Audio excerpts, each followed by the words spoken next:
just after this corona started the world over, and before this lockdown took place, 95,000 people who were Punjabis, either NRIs or people who had gone from here to Europe and other places, came back to our two airports at Amritsar and at Mohali, and through our two land ports, which is Vaga, I beg your pardon, which is here in Punjab on our GT Road, and one is further towards Dabali side. These are the two land entrances which they came through. And then, in addition to this, 44,000 people came through Indira Gandhi Airport in Delhi, and their addresses were sent to us. Now, of course, they were all checked at the airports, but sometimes symptoms there don't show and they come up much later. So we got those lists, we put them into quarantine. We had to have teams visit their homes and check after a week, after 10 days, to see whether they had developed temperature or any symptoms. So it became a very major operation to keep that under control. Most of those people are now out. They finished their quarantine period, no symptoms, and they are out. 651 people who came into Punjab from the Nizamuddin get together, and we traced 636. 15 are still untraced, and we are looking for them. Currently in Punjab, therefore, out of these are 533. 481 people samples have been collected, and 27 have tested positive. Now, these are primary sources. Negative, of course, is 341, 113. We are still waiting for the results to come in. Probably have 4 phases which we have planned. First phase is where we get up to about 2,000 beds and equipment for that. Second one is going to be where we go up to maybe 10,000 or so patients and beds and etc. equipment for that. Third is for 30,000 patients and equipment. And phase 4 will be if things exceed that and go up to 100,000 patients, then we are also making arrangements for that. Now, for that, we need equipment. Equipment today, ventilators, at the moment, happily, there's only one ventilator in use. The situation is that there is just one person who is on a ventilator stage.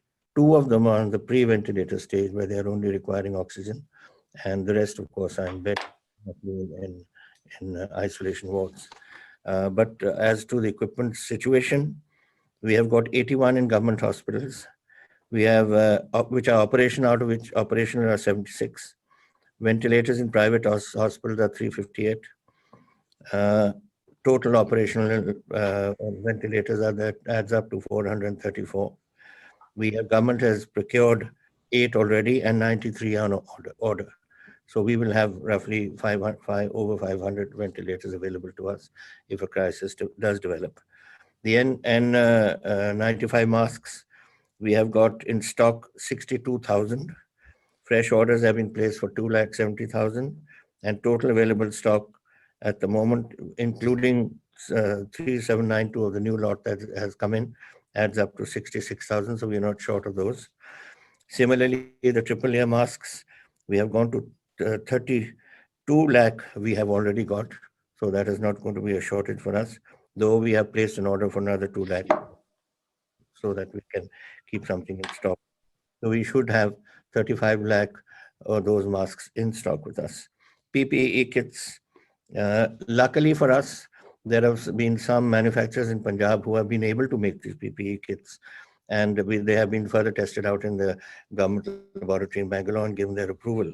We've got about 14,000, out of it 2,000 have come in, and from Monday, their output is going to be 5,000 kits a day. Now, what we need, we will keep, and what we don't need, we will give it to the states that want them. Oxygen cylinders, we have no trouble of that. We have plenty in stock.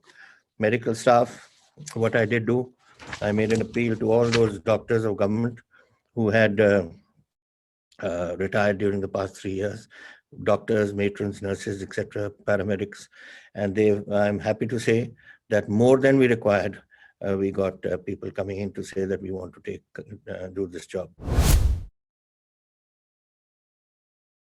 Every chief minister who met him said that 115,000 crores is nothing for the whole country.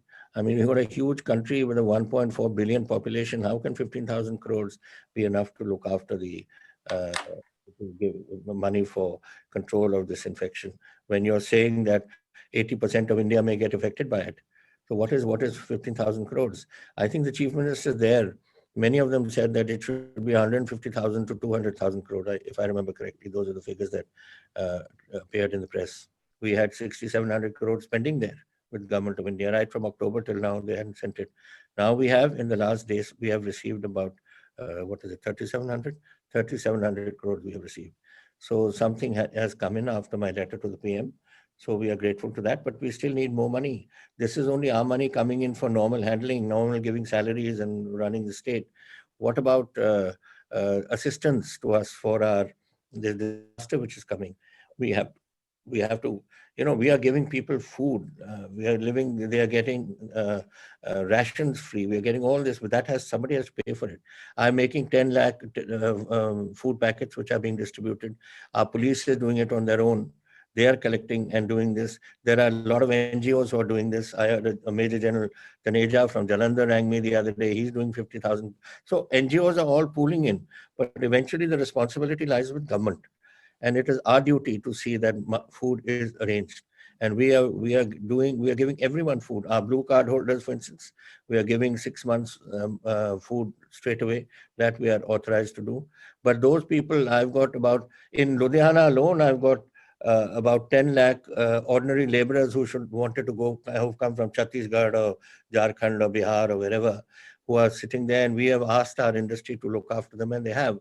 Nobody left Punjab, because they are all being fed. They are being fed, they are being housed, and they are being also paid wages where it's possible. But industry can't continue to pay wages without work indefinitely. Therefore, let us see how things work in the next few weeks, and then we'll have to take a decision on that. The only good thing that has come out of COVID is that the drugs supply line has broken. So we are happy. We have a task force working on drugs. As you know, I've got 1,000 policemen headed by a ADGP rank officer, and I've been informed that the task for the communication, the supply line of these drugs has been broken. So heroin and all these things which are being smuggled is now no longer happening.